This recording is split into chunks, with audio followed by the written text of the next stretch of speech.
अथान्धकारं गिरिगह्वराणां द्रष्टा मयूखैः शकलानि कुर्वन् भूयः स भूतेश्वर पार्श्ववर्ती किञ्चिद् विहस्य अर्थपतिं बभाषे।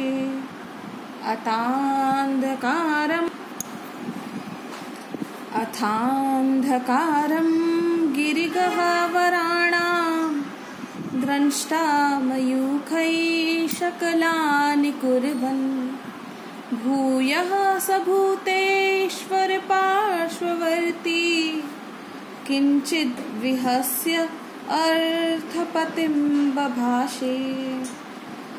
इस श्लोक में अब सिंह राजा को उत्तर दे रहा है। इससे पूर्व के श्लोकों में राजा दिलीप सिंह से कह रहे थे कि तुम इस नंदिनी के बदले मुझे खा लो और नंदिनी को छोड़ दो, लेकिन अब इस श्लोक में सिंह राजा दिलीप से कह रहा है।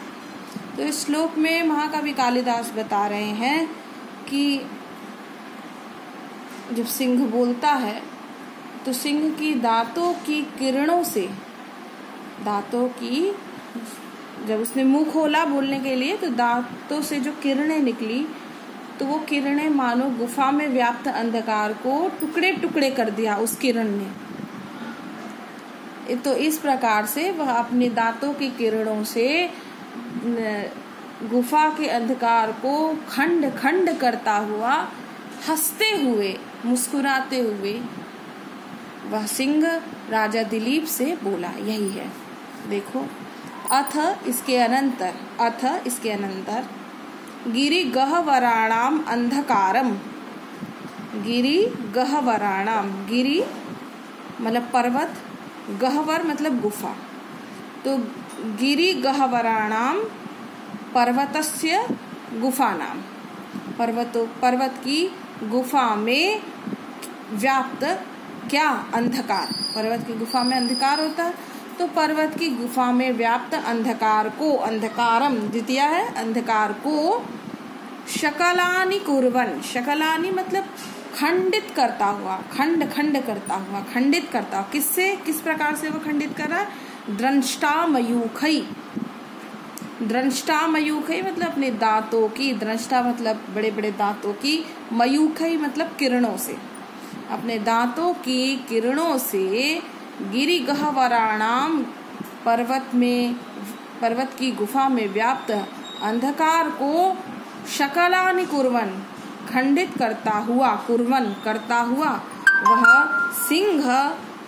सिंह के लिए शब्द है यहाँ पर भूतेश्वर पार्श्ववर्ती। भूतेश्वर मतलब शिव, भगवान शिव, और पार्श्ववर्ती मतलब उनका सेवक।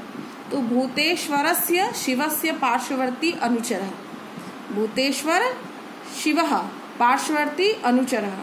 भूतेश्वरस्य पार्श्ववर्ती, भूतेश्वर पार्श्ववर्ती, भूतेश्वर भगवान शिव का पार्श्ववर्ती वह सेवक, ऐसा वह सिंह पर्वत की गुफा में व्याप्त अंधकार को अपनी दांतों की किरणों से खंड खंड करता हुआ, किंचित विहस्य कुछ हंसता हुआ, किंचित विहस्य, इसमें देखो 3 पद है, किंचित विहस्य अर्थपतिम, किंचित कुछ, विहस्य हंसता हुआ, अर्थपतिम दिलीपम, अर्थपतिम मतलब राजा दिलीप, तो उस राजा दिलीप से अर्थपतिम दिलीपम बभाषे बोला। भूयः फिर से, बभाषे बोला।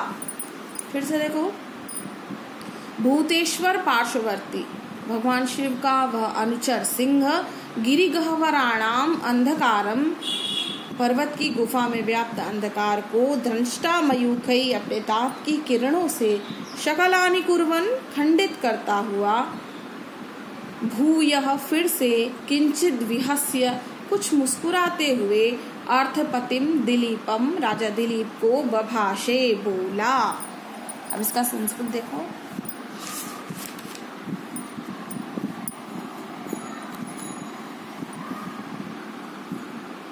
गवार्थे स्वतनुं परित्यक्तुम् उद्यतं नृपं दृष्ट्वा सिंहः पुनरपि किंचित विहस्य तम प्रत्युवाच।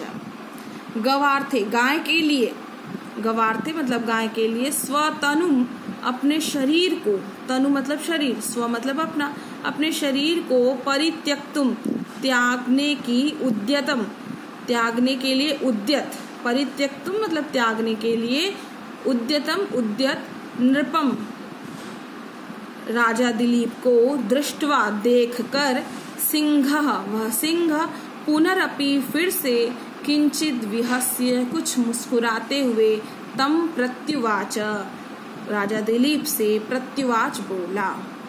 तस्य कथन काले जिस समय वह बोल रहा था उसके कथन काल के समय में, दंतेभ्य महती द्युति समुत्पन्ना, दांतों से, दंतेभ्य मतलब दांतों से, महती द्युति एक महान द्युति किरण, समुत्पन्ना उत्पन्न हुई, या जिसने पर्वत गुफायाः पर्वत की गुफा के सकलम अंधकारम संपूर्ण अंधकार को खंडशः कृतवती खंड खंड कर दिया, तोड़ दिया।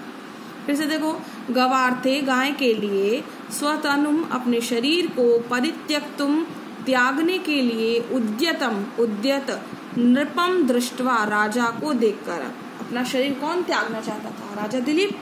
तो उद्यतम नृपम ऐसे उस राजा दिलीप को देखकर वह सिंह पुनरपि फिर से, किंचित विहस्य मुस्कुराते हुए, तम प्रत्युवाच उनसे बोला। तस्य कथन काले उनके कथन काल के समय में, जब सिंह बोल रहा था तो उसके कथन काल में, दंतेभ्य उसके दांतों से, महती द्युति समुत्पन्ना एक बहुत किरण उत्पन्न हुई, जिस किरण ने पर्वत गुफायाः पर्वत गुफा के सकलम अंधकारम संपूर्ण अंधकार को खंडशः कृतवती खंडित कर दिया।